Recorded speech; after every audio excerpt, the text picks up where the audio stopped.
नए ब्लॉगर के मन में सवाल होता है कि अगर वो ब्लॉग पोस्ट लिखते हैं तो वो ब्लॉग पोस्ट कितने दिनों में जो है रैंक करना शुरू कर देगा गूगल में। देखिए, इसका सिंपल जवाब है कि अभी आप पोस्ट करेंगे और अगले 5 मिनट के अंदर रैंक भी करना शुरू हो जाएगा। और ये भी पॉसिबल है कि अभी आप पोस्ट करेंगे और महीने भर में भी रैंक नहीं करने वाला है।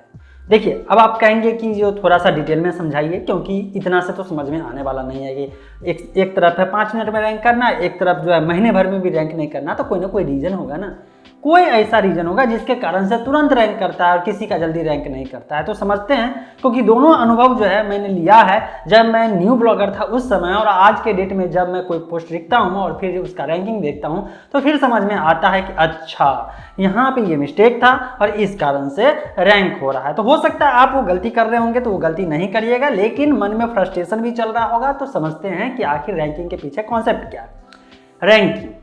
रैंकिंग का मतलब क्या होता है? रैंकिंग का मतलब हो गया कि गूगल का जो पेज होता है, गूगल पे सर्च इंजन जो मान लीजिए रिजल्ट पेज जो होता है, जिसको SERP भी कहा जाता है, वहां पे किसी ने कोई शब्द लिखा या कोई सेंटेंस लिखा जिसको कीवर्ड कहते हैं। अब वो सब जैसे लिखेंगे उसके बाद जो है पूरा वेब पेज पे, गूगल के फर्स्ट पेज से लेके जितने भी पेज अवेलेबल हैं वो सब पे 1 2 3 करके ऐसे करके तो वेबसाइट है। फर्स्ट पोजीशन पे, सेकंड पोजीशन पे, पहले पेज पे 10, फिर अगले पेज पे 10, फिर अगले पेज पे 10, ऐसे करके होता है।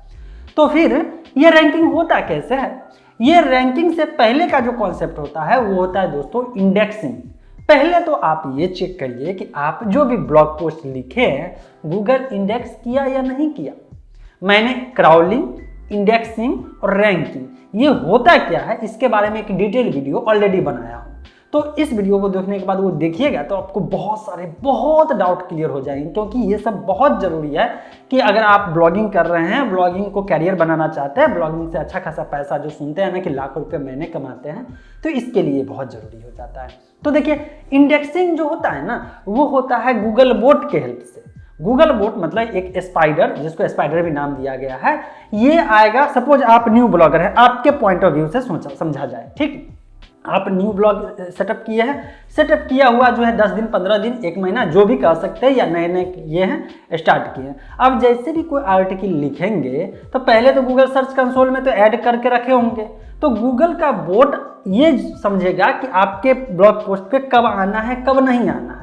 अब ये गूगल डिसाइड करता है। और गूगल का बोट कैसे डिसाइड करता है? ये गूगल का एल्गोरिथम जाने। और रही बात एल्गोरिथम का, तो इसके बारे में आज तक कभी भी गूगल एकदम हर चीज़ रिवील नहीं करता है, क्योंकि अगर वो एल्गोरिथम रिवील कर देगा ना तो लोग उसका जो काट होता है, काट का मतलब होता है कि उसके जस्ट अपोजिट में अगर वो बता देगा इस पॉइंट से रैंक करते हैं, तो लोग उसका मिसयूज करना शुरू कर देंगे। इसलिए वो कभी एल्गोरिथम नहीं बताता है।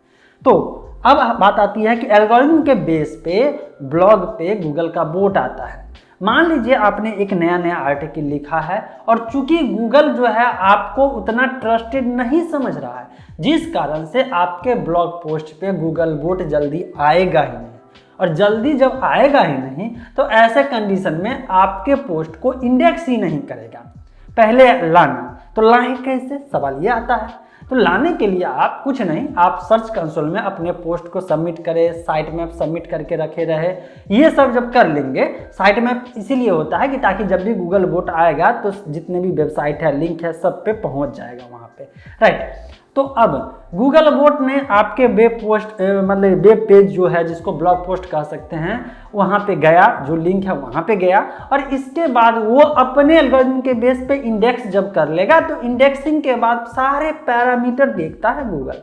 मतलब मैंने आपको बहुत पहले भी बताया था कि एसईओ के लिए बहुत सारे पॉइंट होते हैं, बहुत सारे फैक्टर होते हैं, कोई एक फैक्टर नहीं है। 250-300 से ऊपर भी ऐसे फैक्टर है जिसको सब चीज़ को करके और तब जब एवरेज निकलता है, उसका कह सकते हैं एवरेज, फिर जाकर के गूगल डिसाइड करता है अच्छा इस कीवर्ड पे इस पोस्ट को जो है नंबर 1 पे रखना है, या नंबर 100 पे रखना है, या आउट ऑफ 100 पे रखना है। तो रैंकिंग के लिए आपके लिए बहुत सारे पॉइंट को समझना है। और ये चीज़ कैसे समझ सकते हैं, ये चीज़ आपको जब तक एसईओ के बारे में समझ में नहीं आएगा, जो कि ऑलरेडी मैं कोर्स स्टार्ट कर चुका हूँ, उसके बारे में समझिए कि आखिर कौन कौन से पॉइंट है। और ये एक दिन में होता भी नहीं है। आज के डेट में मैं ब्लॉग पोस्ट लिखता हूँ वो कुछ ही मिनट के अंदर अंदर इंडेक्स तो छोड़िए, इंडेक्स के साथ साथ वो रैंकिंग पोजीशन पे भी पहुंच जाता है। उसका कारण ये है कि इतने सालों का धीरे धीरे एक्सपीरियंस लेते रहा, कुछ गलती भी किया, फिर सही भी किया, कुछ लोगों को देखा, समझा, पढ़ा।